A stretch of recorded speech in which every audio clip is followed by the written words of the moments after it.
tātou te talo.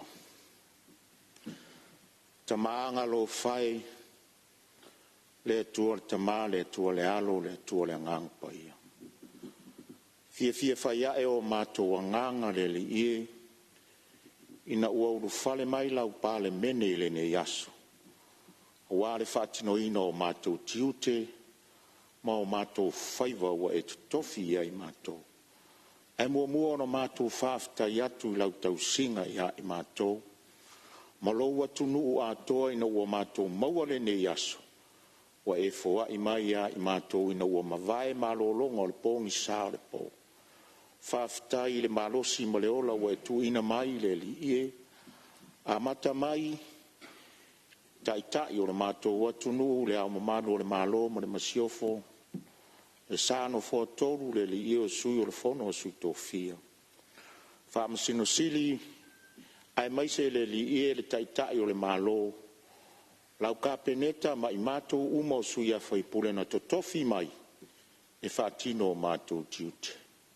Mātou whaaftai le tua i lau tausinga si o mātou atunu. Tai whale e ka le si o lo whaia pele whaiva le li ie. Mā lo whaaftai lo wanga le lo mātou ta mā. Vi ia lau a fio i wāwenga wa e whaia mo lau whanau. Pangala valea, whaingo fie ia i mātou na taulangi le li ie lo mamalu. Ai whaingata ia i mātou na whaatino le li ie. Lau Palemene le ato toa i o luma, lo watunu ututu mamao, mao mātou tangata le li ie. E anga sala i mātou, ma mātou tatalo le li ie. E le aunga i mātou malawa fio, wha mangalo i mātou taito tasi. Lo mātou le ato toa le li ie. Mātou tu inato le Fonotaga lau Palemene le ne yaso. E vai i mātou le whaalinga o mātou taofi. Fofonga feta laila wa fio le li ie fisosoani ilo mātou vai le li ie. Mātou whaatangisia le li ie le anganga o la wa fio maia. Taito o lua le li ie ma o ngā tonu ngā le muia mātou fe lafo inga. La lafo ila wa fio tapua inga loa tunu le li ie. Au fai ngā luenga tutofi le li ie.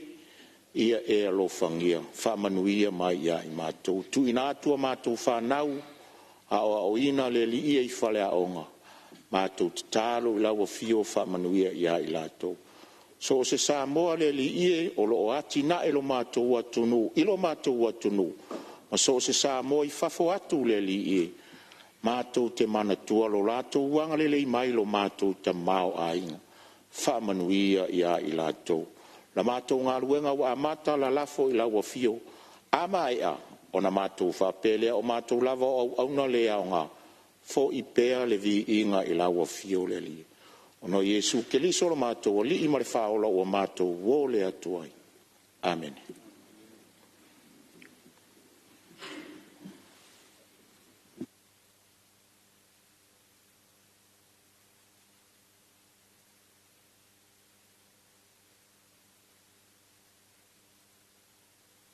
Whaftai.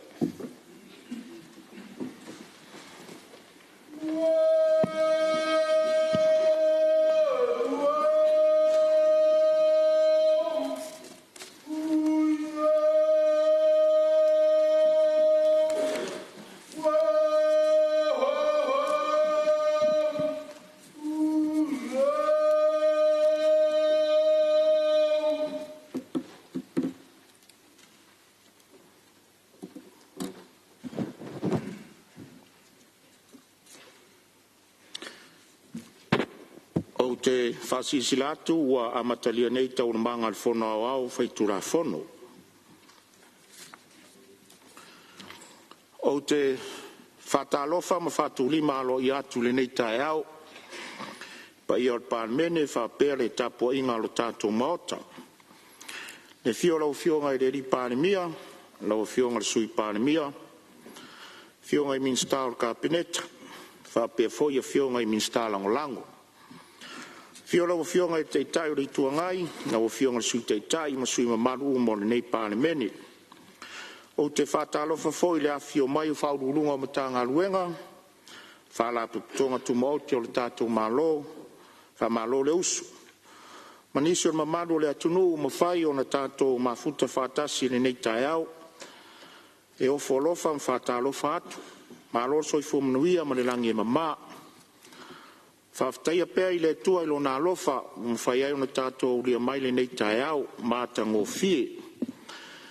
Mo le whao wino le tātou ngā luenga pe o na tolo pō mai ai le aso nafi. Fo I pe ia le vi inga ia te ia. Whatalo whatu fo I pa ia le tapo inga sa moa le atunu pele I au tūlanga whalupe lupe ina. Sa moa nei ma atunu mamau. A lor so I fo manuia ma le langi mamai le nei aso. Tapo ai maia ma le manuia. Anga le lei le atua I le alo whaiva o lau Palemene le nei aso. Manuia le tapo inga le tātou atunu. Tuina atua pepa. Mua. Pepa le Palemene lua filosofulu ono, lua filosofulu fitu numero ono sofulu ono. Tali le malo le pepa le Palemene numero sofulu ma le fitu, ma le pepa le Palemene numero lusfulu tolu. Le ipoti le komite o tu la fontu mau tau whainga palota ta sanga mto finga whalwhawai. E le pepa le Palemene numero lusfulu lua, ma le pepa le Palemene numero ono sulu fitu. Le ipoti whal tau sanga le ofisio komsino sulu whainga. Mo le tau sanga lua filosofulu tolu, lua filosofulu wha. Ma le lua filosofulu wha, lua filosofulu lima. Lua, pepa le Palemene lua filosofulu ono, lua filosofulu fitu, numero ono su fitu. Tali le malo le pepa le Palemene numero tolsefulu. Le ipoti le komite tupe maua tupe tongi le pepa le Palemene numero fasfulu ono. Le ipoti fal tau sanga le Palemene Samoa, lua filosofulu wha, lua filosofulu lima. Ma le tolu, pepa le Palemene lua filosofulu ono, lua filosofulu fitu numero ono sefulu vale. Le poti fal tau sanga le official fal tusil fono fe tu la fono. Lua filosofulu fa, lua filosofulu lima. Fa lo lo fio. Tu inato li poti a komiti fa Palemene. Mua. Pepa le Palemene lua filosofulu ono, lua filosofulu fitu numero ono sefulu iva. Le poti al komite tupe maua tupe tongi pepa le Palemene numero fitu sefulu. Le poti fal tau sanga le fal tupe tu tono Samoa lua filosofulu fa. Lua filosofulu lima. Lua.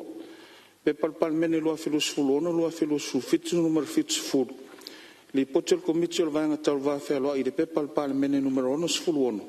Li poti fal tau sanga fa tonga fa vai tau fatunga o Samoa. Lua filosofulu fa, lua filosofulu lima. Tolu. Pepa le Palemene lua filosofulu ono, lua filosofulu fitu numero fitu sutas. Li poti al komiti o le vaenga tau vafe aloa I le pepa le Palemene numero ono sefulu vale. Le poti fal tau sanga tanga luenga a onga manga nuu. Lua filosofulu fa, lua filosofulu lima. Fa. Pepa le Palemene lua filosofulu ono, lua filosofulu fitu numero fitu sefulu lua. Le poti le komiti le vaenga atina SS. I le sa ro lua filosofulu ono patas. Tu la fono fatontono le pulenga o mala valele. Tongi fopa wina tau fa e atu malafonga. Lua filosofulu tolu. Sa ro lua filosofulu ono pa lua. Tu la fono fatontono te unga tu la fono fatontono o le pulenga o mala valele. Mo tongi fopa wina tau fa e atu malafonga. Lua filosofulu valu. Ma le sa ro lua filosofulu ono pa fa. Tu la fono fatontono te unga tu la fono fatontono o le pulenga o mala valele. Tongi fopa wina tau fa e atu malafonga lua filosofulu ono. Ma le lima. Pepa le Palemene lua filosofulu ono, lua filosofulu fitu numero fitu sefulu tolu. Le poti al komiti le vaenga atina SS le pepa le Palemene numero valu sefulu fa. Le poti fal tau sanga mtanga luenga puna ofa natura ma le susi o manga. Lua filosofulu fa, lua filosofulu lima. Valo alo fio. Lafo a taitaifono o komiti fa Palemene. Tula mai lau fionga taitaifono o komiti o vaenga o atina SS mo le lafo. Whaftai atu I lau a fionga I le whonga fitalai mo lau wanoa. Via le alofa ma le anga le lei o le atua ua. Toi taitai mai le soifua o lau a fionga nei tai au. Ai maise le mamalu ma le paia o le maota nei. Lau a fionga le whonga fitalai. Taluai ele ma e lei longa le nei komiti. I le pepa le Palemene lua ono, lua fitu. Numero fa lima. Le poti fa tau sanga al fara poptonga. o le malosi whaeltise mo le tausanga whaetupe lua o lua wha lua o lua lima. O le ala lea tūla i mari whaaloalo e whaatūlu lafu. Ina ia tūsai mai a ingo tūla fonu tū mau se lau ono pui pui lua. E taro sanga ina ai se whaatananga. Ale fono au au whai tūla fono. Mo se taimi whaopopo e wha mai ai lo ilonga le nei komiti ma toe li poti mai ai le fono au au i se Fonotaga o lumanai. Ma le anganga whaaloalo. Whalua le Mr. Langolango talonga, whapea fo le Mr. Langolango of Sotainga. Siri, pora whamaunia le lafo e whinualo e sau noma le ioi. Au ese le ai, ua manu malo le ioi. Ngā luenga le aso tau le malo, whaitaunga o tula fono tau whaofi. Tula fono tau whaofi le restala o whamtalanga, whamaumaunga tau nono ngā tupe, lua afe lua sfumaleono, lona whaitaunga whātoru. Tula maila o whionga le minsta o tupe. Ele whaititia le vi inga o le atua nei tai au. Mai a fōi o nā mōli e lawa whionga le whongwhetalai, la au whongaa.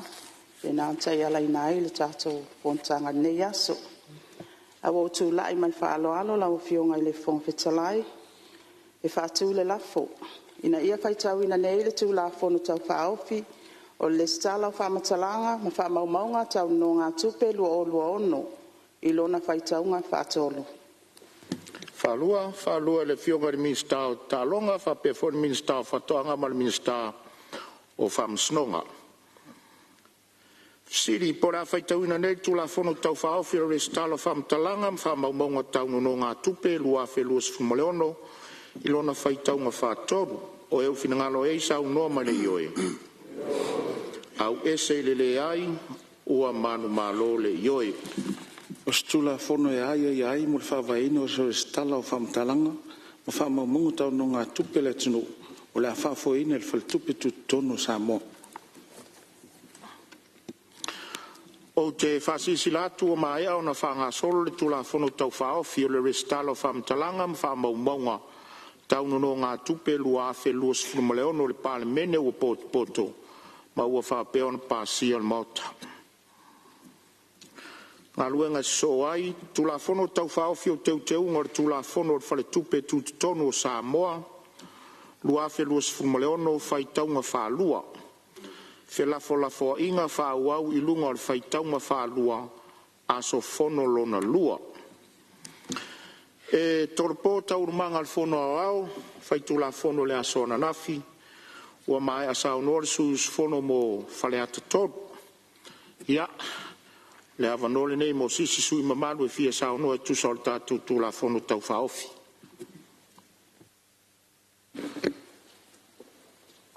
Ia, o leo mai tau watu leo sa uni mai le fionga le sui minstao o whatekonolosi ma sotainga.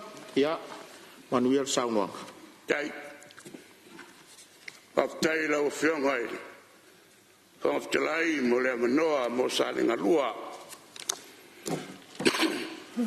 Ai tulai ai whaleole nganga paftai. Ona le whaato aina o se mea na misi. I long sui a whaipuli, paftai tere.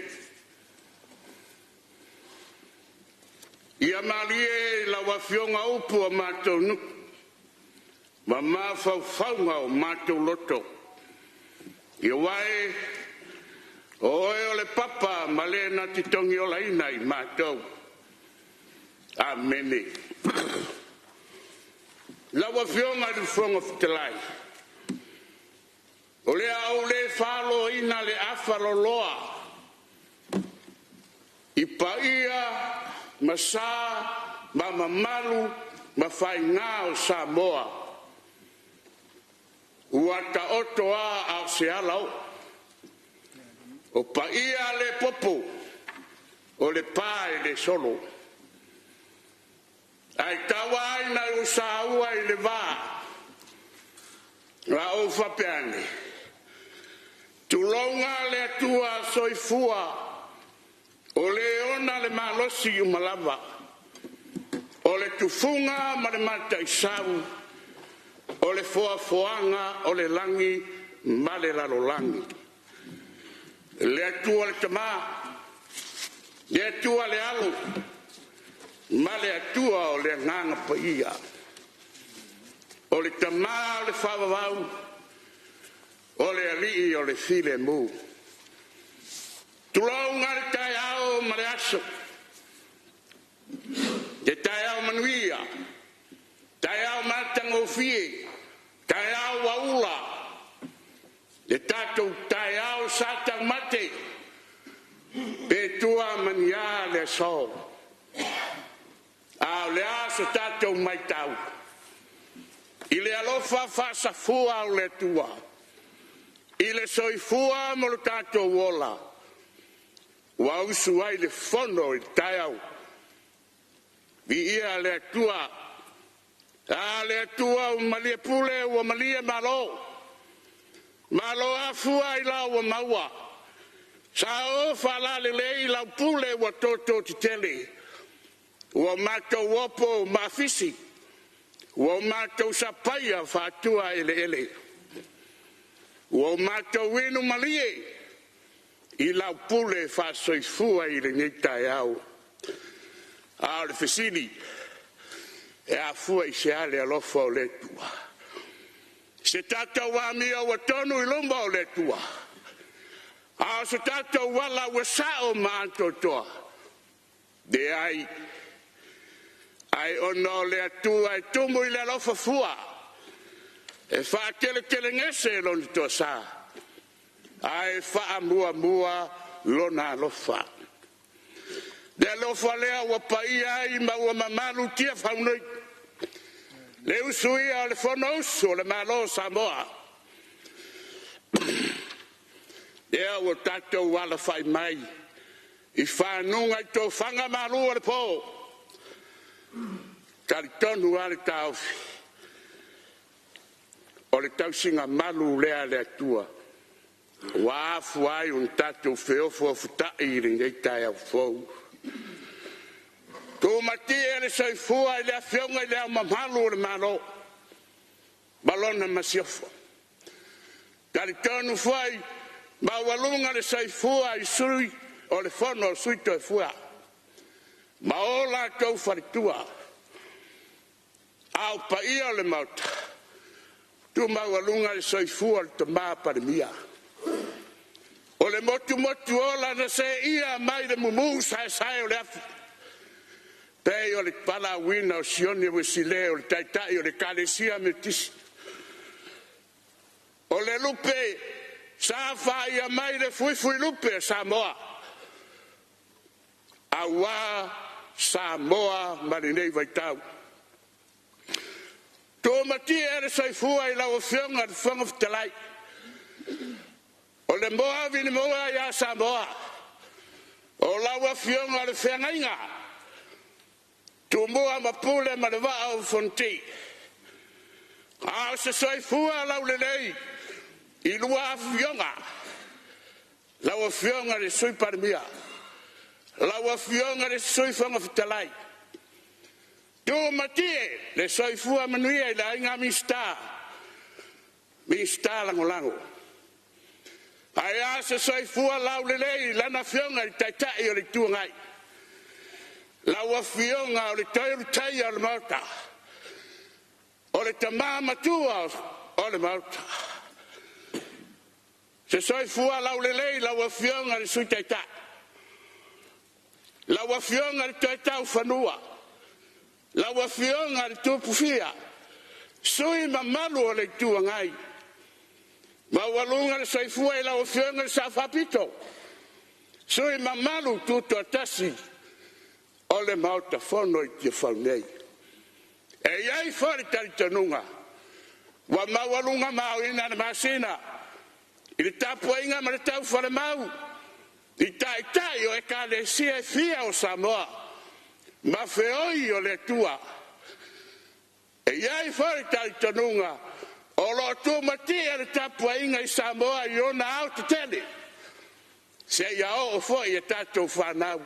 Samonei, ma sa moa ia tu nu faso o te fape atu ma la wanganga whaloalo ma lo le frau ma lo le tapeau ma lo le toa ma lo de malanga manuia i le de tausanga wa furi fao le wa mala ai la langa le wa manu wa tato fape ane ia i le atua poto pea lo na vinga ona o lana tausinga ma lana puipuinga ua afu ai o na tatou fesila fai ma tatou langi fatasi le matagofie ma le mamalu o le tua sirisiri ese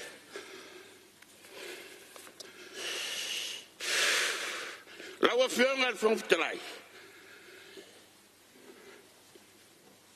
o te manatu ina ia fasao le taimi ai tele asafiafiga o le so na o manatu lea faapea faapupuu se tautalaga salega le tulafono tau faaofi ua iai atoa le fatu o le lagona o le tagata ma le itumālo salega lua i tulafono ua tau faatatia nei mafono aga lelei le atua i lenei aso faasologa le galuega ia outu pupu mai lagi le tō whāpaia ma le tō whāmamalu le utaga poto ma le utaga o awa ni ia mo le tapuaiga Samoa soifua mai e manuia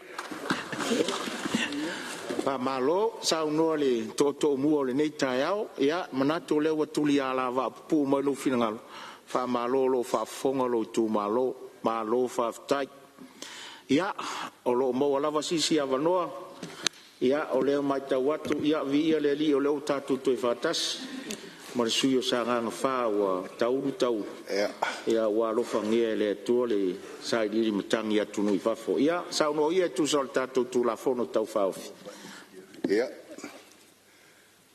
te mo i fatalofa atu le soafa manumālo Iesu Keriso le ao le ekalesi kerisiano pa ia maualuga o le fonauso o le fai o le malo Samoa ni taeao tatonu foi stafi o leo uma na sufi pa ia o le langi wa sula foi le anga le lei o le atua ilo na lofa malon sisiese le o bomoli mai le soifua mo le olo lan Palemene le ni taeao fo le fio lo fionga le li Palemia lo fionga le laudi al manitoa lo fionga le sui Palemia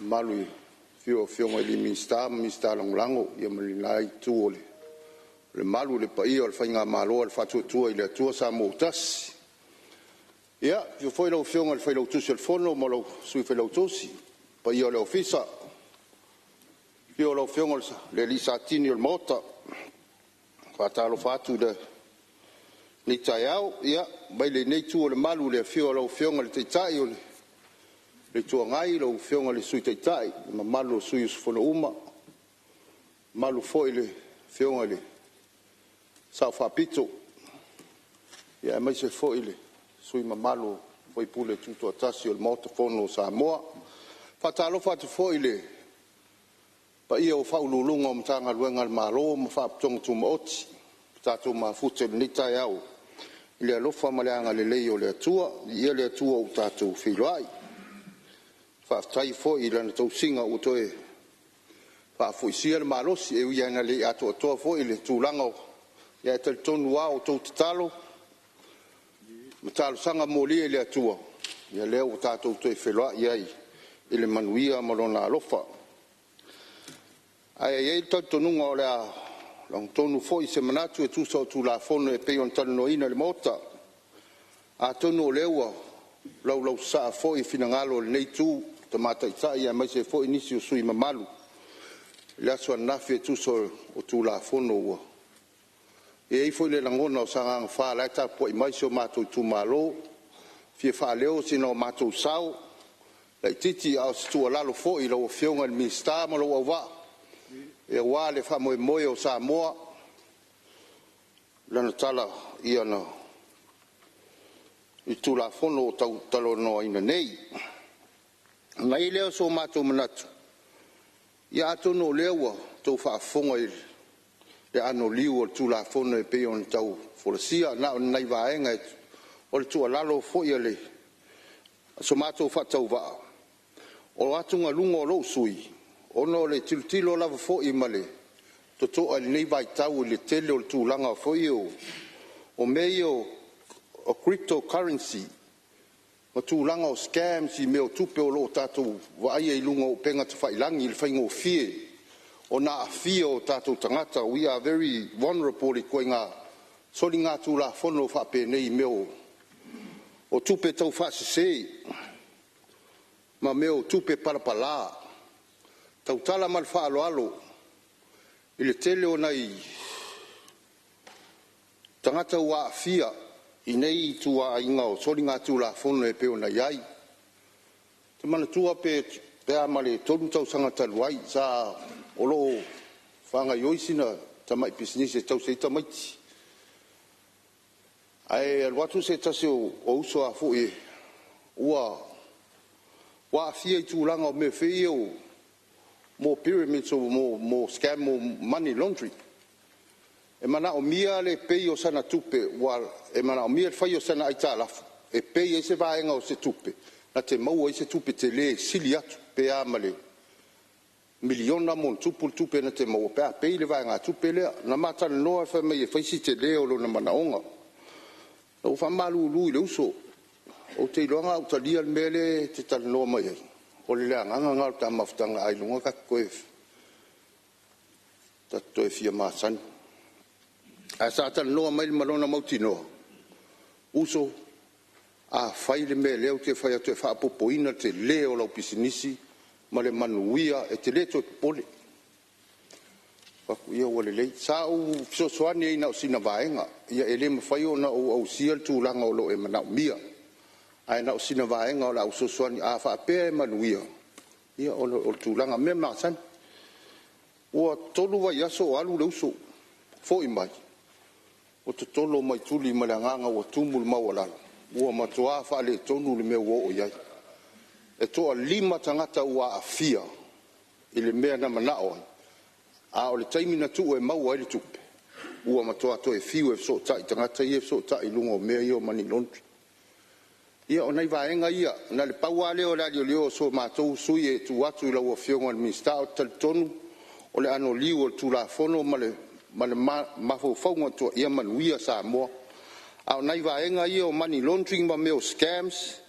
Ia ma mea i o cryptocurrency. La ia tu ngalunga na o lo sui. Ono nei vai tau ia tātou. Leo tātou wa ai leangi o wha mai o leo penga ta whailangi le te leo. O sui a inga ma le tūlanga o le. Leo wa i ua fo in tātou nofo fulitua iai. Ono le te leo wha amtalanga e whai lunga o penga ta whailangi. Ua saua i ma le. Malto inga mele saua i tono o mei o money laundry. O tupe palpala a tono le si la fia e mamalu o seo tātou. O sunga fono nei le tele o a fianga. Ia vaenga. Ia na le paua leo se tua lalo lo mātou tu mālo lau o fionga le minsta malo au wa. Alo fangia e le atua o statu o tunu. Na o sta mai sa moa e le tele so tātou. E tau a whai. Bata oi se tasi aso malo lo mai nai o tātou tangata mamai o lo mātou intia mātou maftanga. Se tasi o fale whaatau i meo o ia lava wātu le pa i o le mauta. Atu le se tasi uso mai whaile ka maro intia. Ma nei e designs o au ie mare, ma manu ma. E i whaile mātou e lei sa moa. Ai ma nei o lai kam whai lona nganga whaile sauma se ie sau e promote el pisinisi le intia. Nei ma whai a kua ia o le fia maua whai se ie tau ngō fia le uso. Wa matana whai a toilan la unga le intia. Io o fai le tala le uso. Fai bai kala le intia. Why should I concern about le vakua o ie Samoa? You only have 250,000 people. Whereas in kia e pidi onga fai tau au fai. Ono wata leo faku ia awa koe fai ka maro ngai loa leia le inkia le kai mo sang profiki kako ila. Ai kam fai fa kaule ia le inkia. Ie pe o nai vaenga ie tau wha matalatala ai.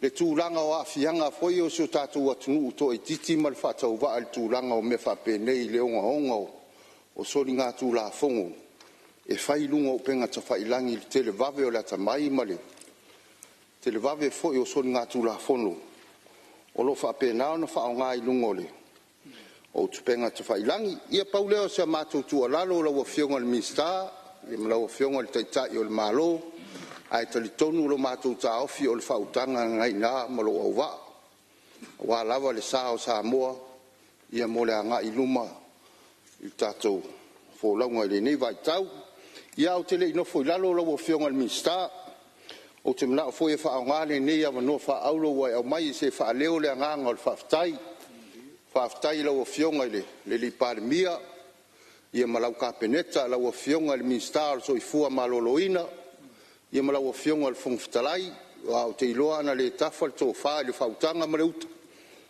ia e tatala ai whai to o tōng fitinga ia tunu mamau ia whanu whapenei ai longo tō whafonga mai se tau mwhai ato le nei tu malo ia whatai lea masa mātou whamtalanga i se o tu malo o whafonga mai mau te o mai Singapore ai whai mai tala si wano mātou o mai mana inisi o tina mamai ua o toi fo i mai ua manuia tau mwhainga o silo matua tu lou lava o le mawhai ona tau tala ai fia mata i lungo po kalame vei e laku lungo penga tu whailangi le lau te o kia lua koe koso masilo mo kualanga i mamao le mako keiti o lau ngaluenga le sa whaila o whionga taitai o le kau whai koso ngai o ka makua le meo iai ia au kau ai kangolo matua maulo li mawhai mai o lai whai taitai lungo le Facebook whai mai o wakango whai mawai mo lau to whai pule o umino wan ia sau amaro va peso tu au ko ke pole ia lo tu malo le ai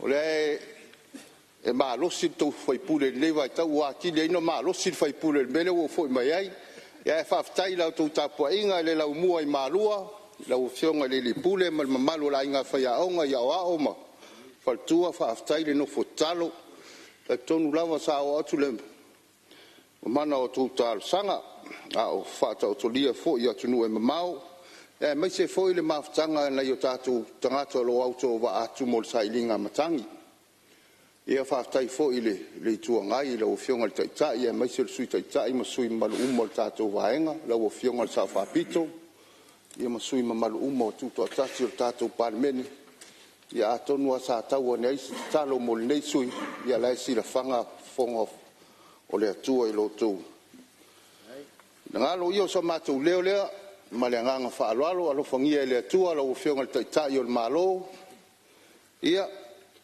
o fatetele se lo to sa e fatele vave lo lofa e le tatonunga le faingo fie o tiute le vai tau le tele o mau fa fitauli e talo le tua e fa foisia lo malosi ia lang sua lo fionga le tuma tai sui Palemene maua le malosi fafouina mai le atua ia tou afioga i minista maua la toutou faalalago auā samoa ma lona manuia ia mo foi le malosi o lenei tu ia tatou te mafuta i pea ma tautua lo tatou malo i so se auala ia lau afioga le fogafetalai paiʻu atu ai ma se faamatalaga alofagia i le atua fuafuaga o lenei aso e maise le tatou fonousu soifua ona iesu malo sa no la ofionga le sui mamalu tu sai fo ia sai tu mai la ofionga Palemene lo tele mai after ile tua wa tatu to mo fo le nei aso manuia fa wa wel tatu Fonotaga atalo fa tu le ngang fa lo la ofionga me se fo tatu mo to fono alo fo mo tatu wa sona nafi au tu la ia tu la vai mo le fo le ngang fa after ile sui mamalu yonga le fue ato suyo sanga nga fa ia bi ia le tua wa tato to e maua nei maftanga ta ua e mal tato fisir fa ingal tato Palemene a mato tu ia tu lava le mulpapanga ma te talo atu mul fa moe io e awal me ngata ile ngal we ngal tangata o menna ile ao fa malo le li e le fa no fia o pepa ina wa batu kapeneta e fai ngofie wa utali mai ni usila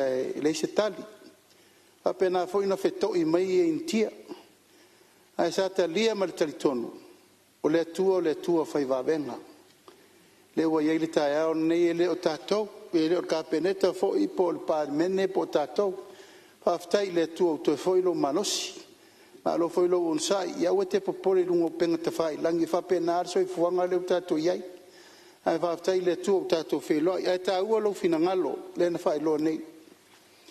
O le to na ma se la ina le tele o menei I lungo telefoni. Mai o lo matai tua le tatou o fale tupe tu tonu. O la tau e mai fa matalanga, tu tongi atu le tupe, ona sa uni le la mo lo tupe. Ma o tal tonu le se me fo e tau na matuato e mata lia le iai. Lo tatou watunu email tonu la ne ta o scam. Tangata tau fa valea I lungo telefoni ma me uma fa matalanga. E vatu fol tu lalo le tatou fal tupe tu tonu o I. O lo iai le afianga te le lava mo le tatou watunu. Mai le tasi e tō mo lo o visa o isi tangata o lo wai. E no wha malama maari e le iai langa e o fofongia tupe e tau mai tonu I. A te tau lava o na tatou fesosonia I tatou umma o le Palemene. Lima sutasi tu malo. Lima sutasi tai fono. Wha malama lamba na tau pulea. Mai le se ma tau pule titi. A iai lava isi tu langa tatou te manatua. I langa o le lolangi ua sui. Sui mele lei ma mea ia tatou te angaru I. E anga I e wha mamla manga o mene o scams, money laundering, criminal transfer, ma mea umana e te tau na tatou pui ai. Ma o le fatu le na o le tatou te utenga le whai le teimine nei. Ia, tatou tala nofo I anafi. O le upu lea tau o le new investment, new money, new opportunity. Ia, tatou te mata I tufo. Lango le lalo langi ua fuli. Deo tatou vai tau nei. E ren fain tatou tau fia. Sau digital transformation. Sau le AI. Sau suinga e lema fai ona tatou suia. O tiute la tatou ma le tunu.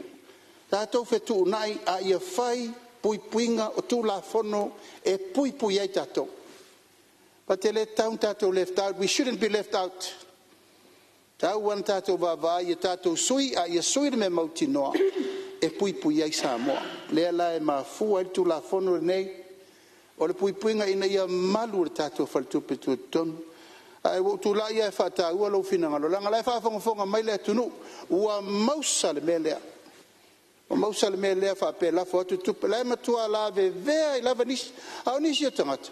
O tangata matua lava ale. Tu lau lava. Whainga luenga le isi. O si foi tangata matua I lava lo lato tamai. Awa vanga la ma fau pea. La milionea la so etasi. One day milionea no na vatu atu pepe mai umalo. O yo le fata ua fina ngalo sui malu. Ia mamato to e fa manui atu fo. Po la se sia so e fa wa wei tong fitinga. Alo fangia le tua ia maulo malosi. Faftai lo fionga le fongfitalai mo le vanoa. Malo tiba I lo fionga le tai malo. Ia o vaenga fo isao o ia sao no anga sui mamalu. Ia wa lofa tulava no fo le amatanga o lau fo le sanga. O le uma watu tasi le vaenga nga esi inga se o tau wa moro tamao a inga istangata. A wala palpala ui o lea. Faftai vi ia le li o leo fafoisia lo malos. Lo fafonga mai lo tu malo ta ua fo ni ta upu o ia I peo ni tima ia fo ni tai o malo. Ia o mea utupu tatu lalo langi. O lo ava no pen mo ta si sui e fionga ia o lo tu lai mai la fionga le mista e o tu la fono tau fao fi tu atu leva no ia e toi fono fa pi pe le forsanga le fionga le Palemene e ta wai o le silfia tatou Palemene ma se foi fa fonga mai o le tunu fai foi sina o mi ona fai ngal ngai money transfer business o le tele o lo itawi o lo fe ngai ma company to be moli a mai se fo io tatou commercial banks o le o ato le tangata ua maua se fe autos to sia fai mai congratulations you won $1 million USD I send my lau kasi pasenge o lau kasi milion o lau insurance ia o ngalafu atu lola ia o lo man malo E o atu tangata lea I le ofisa. E whatala noa. E sili. Ai vai atu tangata whai ngā luenga. O tangata le sao. E le whai ngā luenga. A o lea ua sau malona mana o malona mai mai. Le ai o ke manga o al milionga lea. Mai mana o lafo tupe. E iai la fesili e mawhai o na fesili ai luma ai le I whatinoa ngā luenga. O whea lau, o le alau ngā luenga. O le ale source of fund lea pia whapea o le sau. Iesu e atu. O le whai whatoanga. Ai lafo tupe. E lafo I Nigeria. O company tupe whaamamoli la sa o whai ngā luenga ai. E iai ala to high risk countries. E le mawhai o ngā lafo I ni tupe o ngā compliance check o man whaatinoina. Ta watu a malmanino la o fionga le fong fetalai. To tele yo tato tangata e afia ai. Tato vulnerable people. Ma le ta ua leo le tato tu la fono. Ta ua leo le tiute ma le matafa yo I le tato fal tupe tutitonu. Awa a mai almasina. E ta pena umali poti e money transfer operators. Ma aveanga I le mtanga alwenga tato fal tupe tutitonu. E o foila I tato commercial bank e ave itonu. O lona winga, o I lai whai e loa le ilo ilonga, ma whai e le monitoring role. A whapeo si misione le anga lafo lan tupe I le Western Union, ai koe lafo, koe su e ako si misione la e lafo I o le Pacific Money Transfer. O tele wha maumaunga, o tele mafua anga, o mwhai e o na whaatino le ilo ilonga, ale whal tupe tutonu. O na whaatino le o lato whaalau iloa. Ai se ai whaatino I whaalau iloa. Ia malama lama le atunu. O whainga nei, o whainga tau whaabalea. E tā ua la le tiute ma le matawhai o I tau longolongo. A le tatou whaltupe tutitonu. O ngai la uia tiutilo a o iai titonu o le company tu whaamamolia. Whio lolo I o tatou tangata. Ua afia o latou tamau ainga. A o tangata e lava le tomai. Ai ua whaabalea ina. I le miliona lea. Lea ta watu o tangata o whaabalea. Ai madi e lo aifo o le scammers ale tono samo e fa pea o le scammers life o le tono samo ma o isi ba enga ia e ta wen tato tu la fono te le ye te milene o le fo tato mai ta wina te milene o se tasi le fa ta ua ma le fa mo mo tato fa nga malo o le tau tafi e se al tu langa o le aisa a tato tala no le aisa Ole aisa, e o fatasi mal tupe. Ia le tato te whea ngai nei mal suesuenga mal sa ili ringa tūlanga lea le. Le na tūla I mal taimi nei a Vietnam. Le awe atu o le tangata Samoa e whaatino. Whao o le maliu le tangata Samoa. Whawhen whaatino mene. O loo involve I matupe whea wea. O whea luatu ai tupe. Iti ida e aluatu whal tupe. Pe aluatu I money transfer operators. O le tāua lea le tātou teunga le iai. Ina ia mautinoa tu ese, ia tiute mamtawhai o ia kovana. Ina ia mautinoa e iai sesi tangata tuto o tas. E tu la I mai pol tātou komiti whāton, whātino la le vaenga lea lautele. Ai alo ia kovana. Ia molana ia lava tiute mamtawhai o I wha executive, wha management. I to tono o whatupe atina. Peos whapoponga lea la o fionga le whongwhetalai. Ma lo sa no la ofionga min stau tupe e ta ua te le vaenga le ua fa fonga tatou mau ta se sila mai a Samoa le ta ua ta upu ne le tutu lai fa tasi ta on malo ma le fionga min stau tupe o ia o le tula fono nei e le o se mata upu tatou te tanga I mama ia le afianga o le tupe ma le sori nga tula fono o me o tupu le tatou tunu ia tatou matai tu tatou la fai tu la fono e mese le tunu lo to fa fonga mai ia matai tu langa wo ia sa noanga tai tai o tatou tunu ia mese fo yo tai tai o mo tai le nei vai tai mi wa tatou wo ia mo fa tai fa nat ma ta watu lo tu la mai ia fa sale le anga tolu e se si vai nga wa mai ana e sa no le e taua I o le whaenga le lau whiunga ranga lego pa I e le whiunga le mai minsta a me se fuli te tai on malo. O nei o lea wa sauli tu la fono lea wa nga I tau le whatupetu ton. Ai wa ai le history tu langa lea tan no mele mai tai minsta. Ai me se a le scam le one coin. O le tau sanga lo whiunga le mai tai minsta.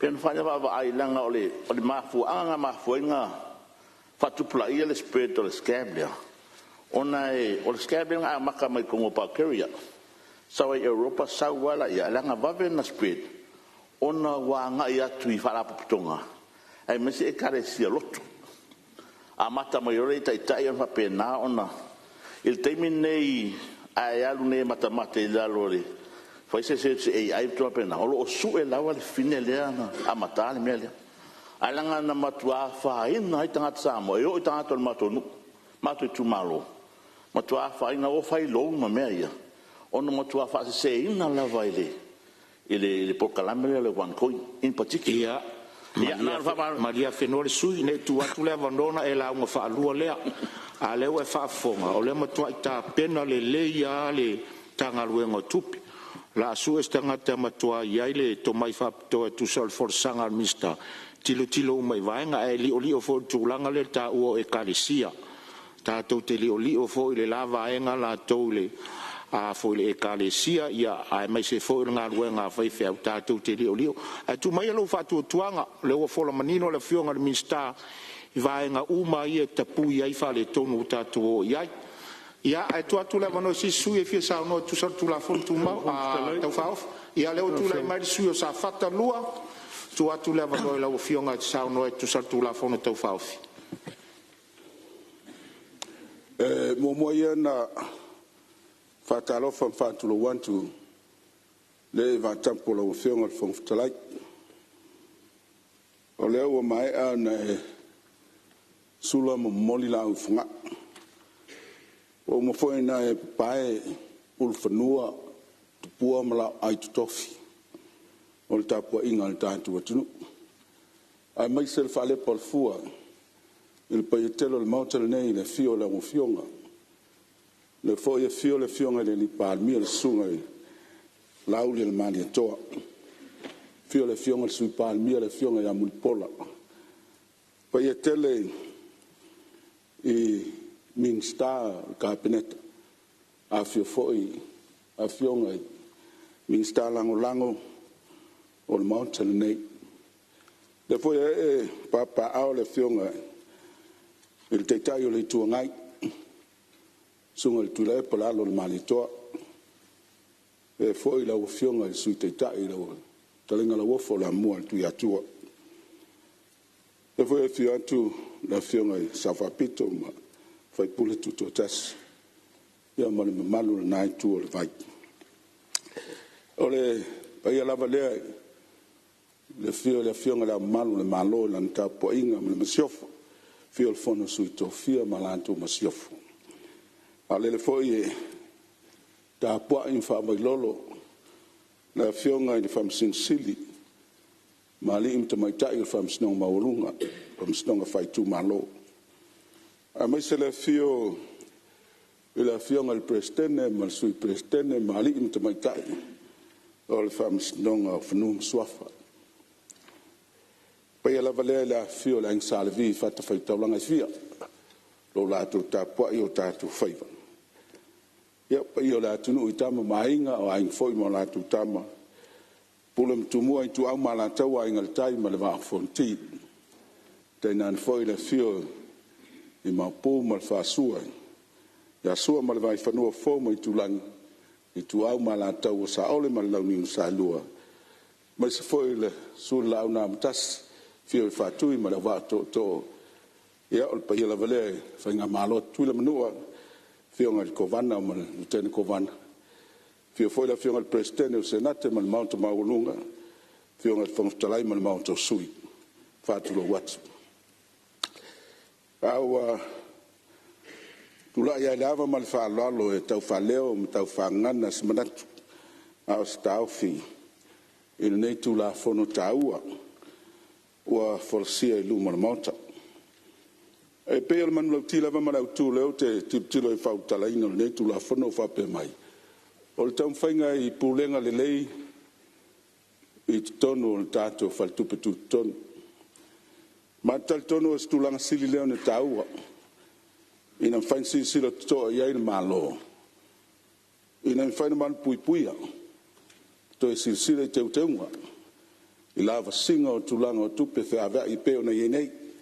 Leo a sau noa, mata noa, ta lai foi pa ia mota. I tulanga o lava singa nei o tupe whaamo mori po tupe whea vea I tono le lalangi. Le lai ta wali nei tula fomi. Me lea e te awale ava ma le whalualo o te mutua langolango I nai tula fono forsia nei. E te le aia ia tulanga manuia. E lei foi suinga I whaia. Au normal sila tutoa I ona afianga ma whaina. Mele o tilo ai ma tutoa I le taua o suinga nei. Mai lea taimi I lea taimi. E fua whaat tau tulanga manaonga I whaamlia I nai. Ia manaonga sio mana I on tangata soi fua. E peo na saunoa le sui mai I le tulanga o atunu te tele ma o lato foi manaonga. Ia masio tātua tunu toi titi le foi lai fai fua iai masira pea masira toa mai lea taimi ini swinga tana whea ngai ia mo le pui lava o tulanga mga luenga le lei ma le pulenga le lei tono le tātua tunu e mele o te tulai e le ama ma le whaalalo o te whaleo ai le lango le nei tumalo I le tula fono mauna swinga pea na forasia ai o te lei no foi lalo la o fionga fontalai fa ngai na nei taimi ma nei av no taua o te fafta ia ta poinga la o fionga fontalai pa ia mota nei fionga foi il palmia ma sui palmia ma pa ia il cabinet ia fa pe foi lei tu le man e taimi foi na tu ai le tanto Palemene nei ai fa tau no pe ala tu la fono me lo fa tele le tapoinga no le wa mai lo to so fua am so wala ta to te ta pa ai ti fa nei le monta fil tanga ngai upol ta to tunu fa tele I la fionga ia fa pe pa ia nei monta ai fa pito nga fa fam talanga ta poi mai o ta tu malo sa fatalua e ver nei temi o te whaleo le ngang whaatai. Lo tau talitonuina lo tangata mal whātua tuanga. O toi au mai o te no whai no whao le tātu tumalo. E whaleo le whinangalo mal whautanga whtala. A wātu langa upu whai o malo. Pero o te molitele, whaftaitele paia. Fio lang sātu le whono. A wāle a fio le whalwhale ainga. Ia le a fio le whaurulunga mal whaasuanga. Ta pa taus ai mai se manu tau la niu mai tangata no fatula ya safata ma upula la tau I la auto faiva tau ta awa ia falanga mai de mtua mai at me re ut fafte tele lava il tatu tu malo fafte fo ya sa mol ta poinga wo mai masani mai na lo mai wat fo la fafte tele ia lango tatu van fai al fatu tua sa mo utas ono le nganga lango mo fa malos ia war favor nei I tu malo ilana feeding fai ia watu langa ol tatu Palemene ia pe paulia o se ngona ma se nganga fa maulalo o te tula ia tuai ma nganga fifia ma nganga fa aftai e tu sai matulanga na favor nei tu malo leo to mai fa tuanga e vei lo tangata fai ma fonta mo no fulen for fa leo so mato manatu e u fai o malo e manuia fontanga samo na fono su nei tai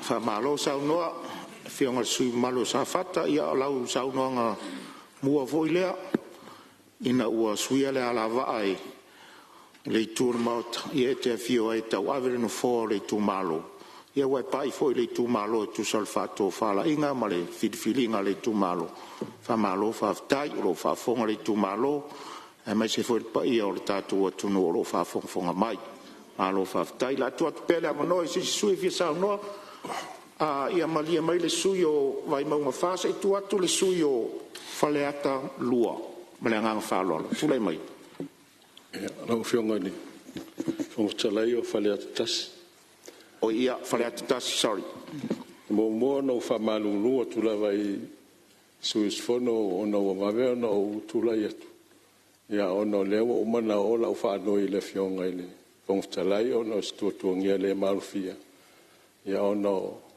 tu langa fo ile uftia la pong sa ne ni fo ne ai ia o te to ese ai ne o fa malulu tu ai pe a fai o ave no tu la ia o te fatalo fa tu lo fionga ile fo tsalai nei tai au fo o te ton foi o la o le to ya saina le va o tu fit o le o mai o da tala le langi ya mes foi ya sa no ngam fetele nga wa pa ia ma malo sa mo le nga te tu tu alfa fo mai o tato mo tu sa mes foi o pa ia ma malo taftolo fa nga malo e lo fionga ile fo talai mes foi le fionga le Palemene sui Palemene ma malo cabinet e tena ne foi le fionga sa fa pito fionga ile tai o le tu ngai ma le felo tus ia ma sui ma lo Palemene tai nane fa fo mai ana fionga ile famsin sili ma le office famsinonga ai o tula ia tu male ava tele ne avea ia tu ngia le malfia o te fa mo ina ia ngalo ia tau ia lo tu malo ne me ane o tu moni le se leo o le tu malo fale atas ia no faita wina le fa fo mai o le tu malo ne tu la Fonotaga tu la Fonotaga faofi te un tu la Fono fa tu petu to no Samoa na walu ama le raso na firma o to fia ona o masina lentene sa matara no ai mestasio tai o kale sio la o le ta wolon sof ona na fisili an fai me mo ya ta o a mai Palemene o Samoa ala utali no fai atu ia tai o ona kale si o usala moa a no ulo e fa pese me tupu Palemene o Samoa o tele fia saul Palemene a le sali o tali ale tai o le kale sian fai mai e taua to e fa malo sia e lo loto fa fitai e le iso matou leo ai fa fitai wa e sa fanga fai a o e maleo tatou e ngā luenga fa fai fiao me la na o to e fia i lau no vinga ile o se ser me le o tsau ia o le o sao ina o fa so muli me au tu e no sa ngua le mo talo ile ri pe e se singa luenga e fa o ngai nei e lo fa tau va le la o te sa wo e fa wa le tau tu al tatu o tunu sa manino e la fa lo longo e sa lo ngal Palemene e mau te lo sa po le lava o matu la ngona e vatu ai pule al malo a ulo no fo ma fo fo ale fai so malatu e se I wole so sa so sani e to e fitu na I muniao ma to e fai tau tu per tau la fonga po a to ale pule na ina manino foi la fala longo e sa longa le fionga te mai tai minister tupe pe se e atangi mai tasi le be tawon fa sa o ko vana fa tupe tuton pe se yo lena te ua maru si anga e tolu te me das o ko vana tai fono ma le pule e ina to finga o ko mich fa foi e sa fa pe ala ui e leo se metele a wa pule le malo a fai o yeni la pe o na to finga e fai ngo fia malo ia na sui tai fono a ver se malo si anga ko mit fa foi a fa wa u ta o tu la fono o lo pui ai tu lango o whalatupe tu tonu. Ia, malela ngona sa ia tea. Peo na sa ua fo ilis, sa uno e stasi o suimalu. Mea ia, o te iloa e ta ua fo ipe asisina le maro, investment fo ilele e au mai tonu o tatu o tunu. Pea fai e eini whamanu ianga e maua mai ai. Ai paua leo le, lau tua lalo pea tal whea ngai male, whiringalo whenga malo. Ine ia tau fia ia le tūlanga o illegal investment.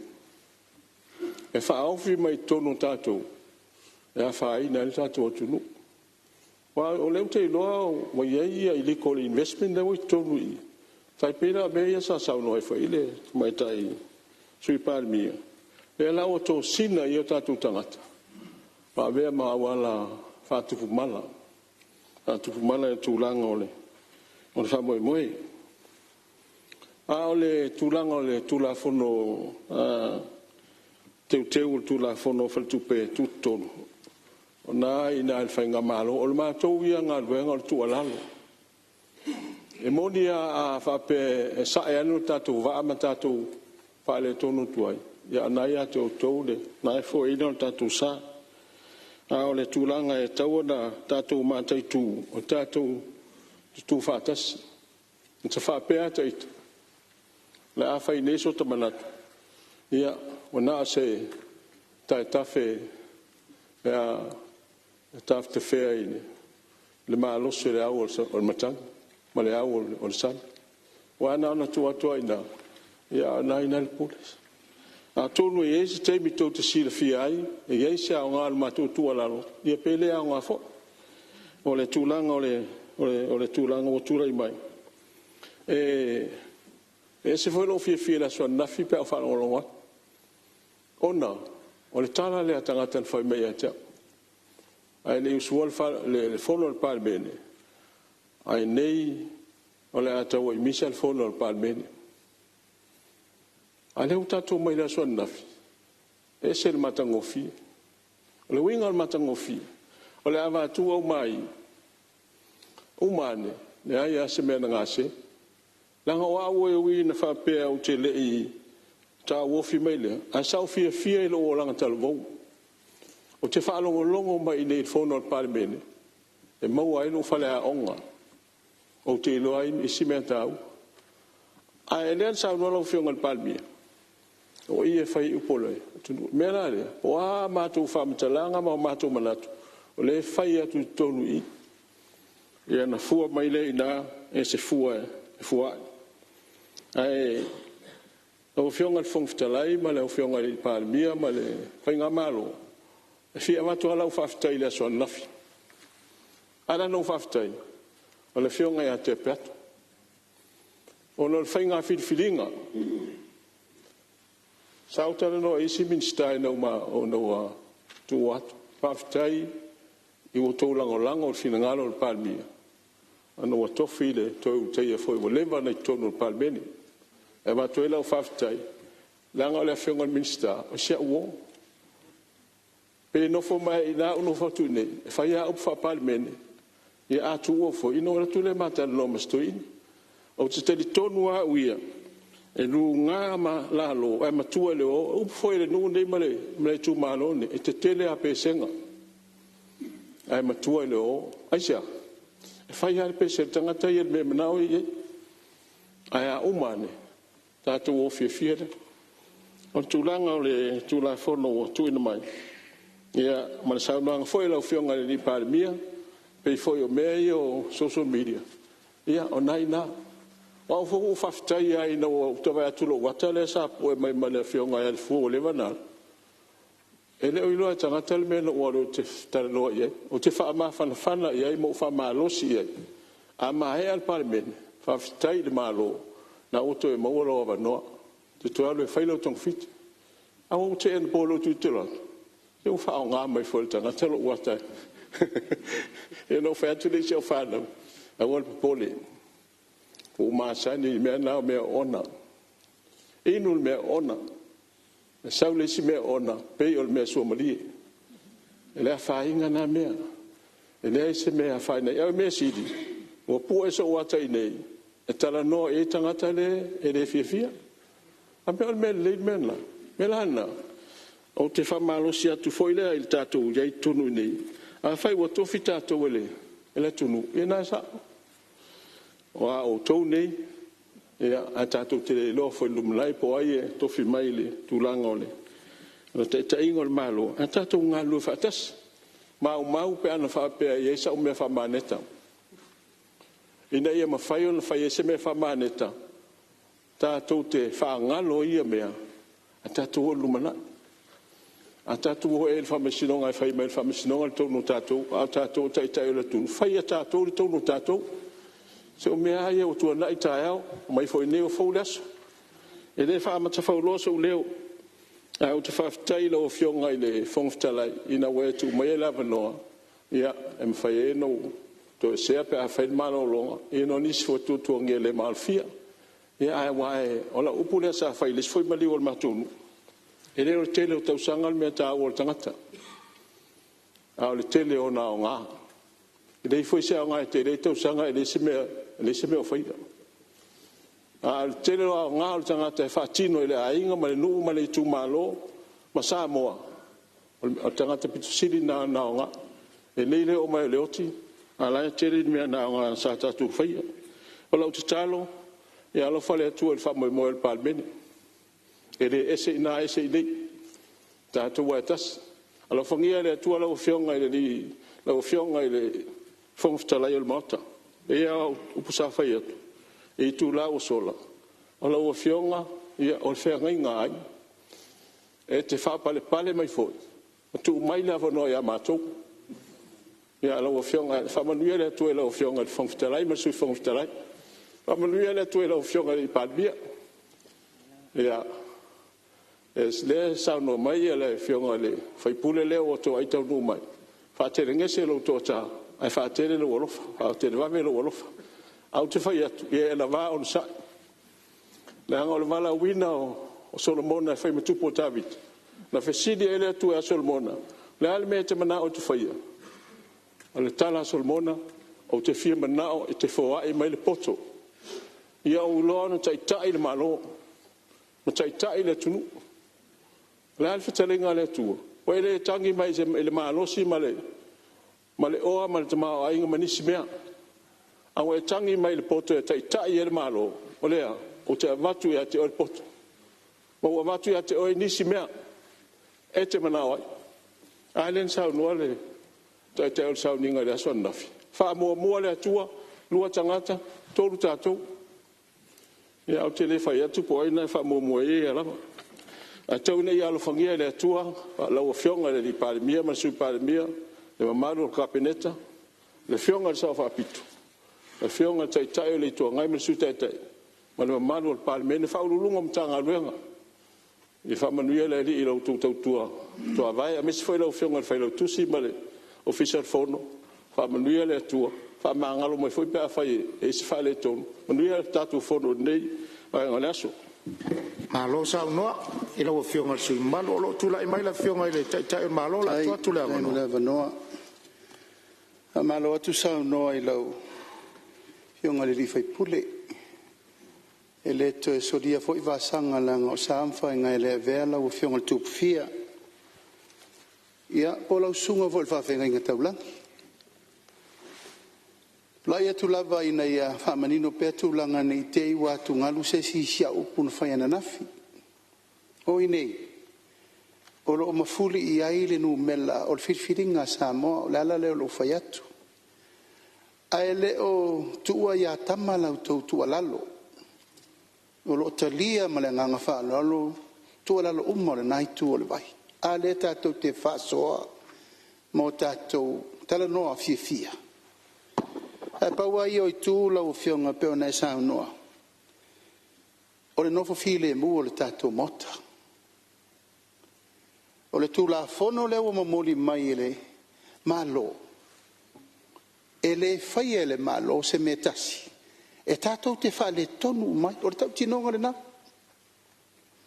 Mai le tonu le mota le nei tātou te whasoa matala noai o le ute le nao si o matou whamui moi. A le u tātou whelo ai fia peo le aso nafi. Tātou mate ai nei se fe se fe tauinga o le awhai. Ai sea. Na tātou tau ma vai le whono na umane. O a tātou upuna whai. Tau sirfi le mu. Na o te talo atu. Nā sau noanga le whionga te tai o le tuangai. A mata mea o tau. Leo matua mata mea. Lau whionga le tupu fia wa muina. Wai vai mai o toi aru I rungo social media.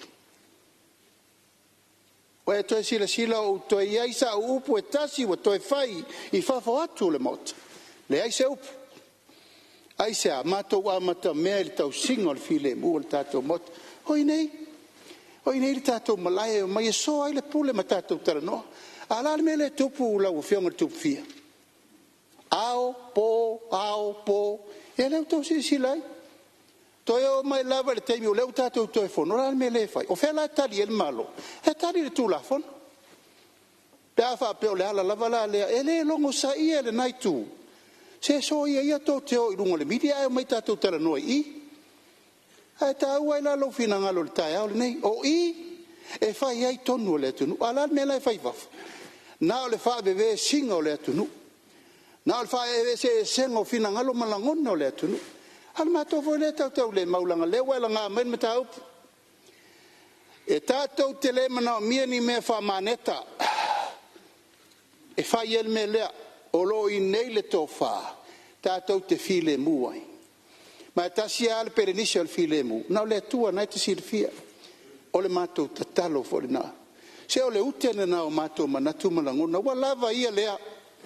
E le vanto ta fia matai tai le tua ngai lava yaso o lea. O pu fela foa.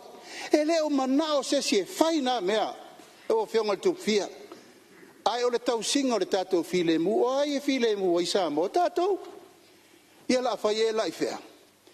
O le mātou foi te talo le nā. Leo e sao noa I le tae au le nei. Salo le mafuanga le antofia o e le atua te fio mai. Mai nei se tātou whe loa ia mai lau whale nganga. Vai sau wai le pa ia o le Palemene. Ai o toi tu la ia tu lava. A whai o le awa noa le nei a mata ai le amatanga fau mo le nei Fonotaga. O toi te talo atu. Let's keep the peace. Walava tātou upu matala le mai moa le tunu lau atu lau mai. E lea whaina le whaali o fina ngalo. Au le mele nei o le ova o wha matalanga. I le la lau o le wha tau vaina. I le la lau o le wha lumaina. I le la lau o le wha mawala loina. Na o whionga le tupu fia. E leo mātou foi ni atua. O leo no sa ia iopu, leo no sa ia iopu. Au mātou foi tangata o le ia o mātou maftianga. E ei foi o mātou longon, o mātou wainga, o mātou itu malo, o mātou whanau, se wa tau iwi le mea. A le lava mātou te ono sai. Ta si lava le nganga, ia maua le avanoa. Tai ia le tunu, ia lewa e sao noa le tupo Solomona. O lewa a fonga le tua e lau tala le la avai atu, lau whionga tu fia. Langa e va ai maua lalo lava le no fo inga nei. E va ai maua lalo fo il whainga malo le nei. Paua leo le mea no to tuli ai lumo le atua. Le malu o Solomona Jerusalema. O ta talo I le atua. O le poto na e avea ia Solomona. E au mai ia tea. Leo o tau atua le message le nei. Tonu le Palemene. Ma le whafofonga le atua no to tuli ai lumo le maota. Le malu o Solomona Jerusalema. O le mamalu.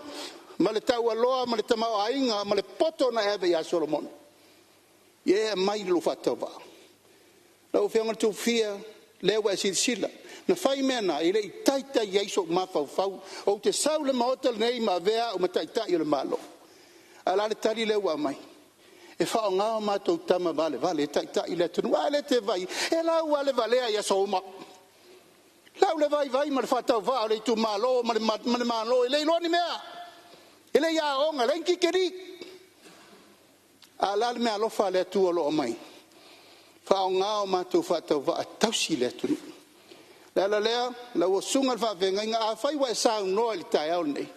La ba no le wa mai le tu ta to te mai e so le puli. A mai nei e vatu ina ana matango fiele pe no fa tu na nafi. E mo lo volta to fono to wa fia tu fa fo sui mo le la lo lang. lai whaafofonga matapua I mai lai turu whawhena file musa mo. Whawhena file mumtanga luenga whaurulunga mtanga luenga. Wale ropa ia whalongo iai. Ese fo tau fo ia tole malo wa mai ele pula Samoa. Ese fo ile lalangi mai o le tau whaleanga mari. Whawhe ino hai o tātou. Ia o lo tu la ia tu le langa wa tau a lo fina ngala. Wai mo mori mai mo le mot. Ia mana ngang whaloa. Whionga whangwhtele se awa lo whamu. Ia la to tu atu le 2 minute la whionga I le suinga malu pe isi mea o le ua e whamania maloa o le whaulau sao no atu taitai isi mea o atu matangi e whalatas pe mawhaiao na ve se mai le upule a maneta langa lea na ila o whamtalanga o le usao lo mai le pe mawhaiao na ve se mwhamaumonga le upu ana iaisa o mea whamaneta ai tu e le upu whamoe le finangalo o le tu e mai le fi le mu ina ia vese mai le upuna a lau sau noanga lau whionga le ripalmia langa o lea anga I mai lau sau noanga ia tau te whamalulu atu pe ia no whai atu so se tai lau e amoa ia me le lei ma me whaale lei langa le ho ia nge fo no fo I le pea ma le tu ma lo whaleata o le mamafa I o le ven e tau ami ai ia e no sa e on sai mai whapalpale. Langa o lewa tofi o e whaimtaitai o le tunu. Ia e la waha fwy whapalpale. Ai e tatu maua le ngang o le whamangalo I pe on sao noa ia le whionga le sunga le whaiwhi awana. Tatu maua le ngang o le whamangalo. O nai ina le tō whaha. Le whai whafonga mai ia le whionga le taitai o le tuangai. Ai manuia le whontanga le Palemene. Malo whaftai ia o le mai tau. Ia lana o lau whionga na e sao no le upo le whamaneta. Lona winga mai tau no fo wa o si winga lasi le up. Fai fo in fa nga fo ngafitala I fa maneta winga fa tonga fiti sisi tu. A o talia lo fina ngalo la ave se le up fa maneta su e la le o talia tu fo il malo tu so lo fa nga le up. Ai pola inga le official fono na ia ave se le up fa maneta fa malo fa ftai. Fa ftai le nei aso. Pa wale te talo le no foa.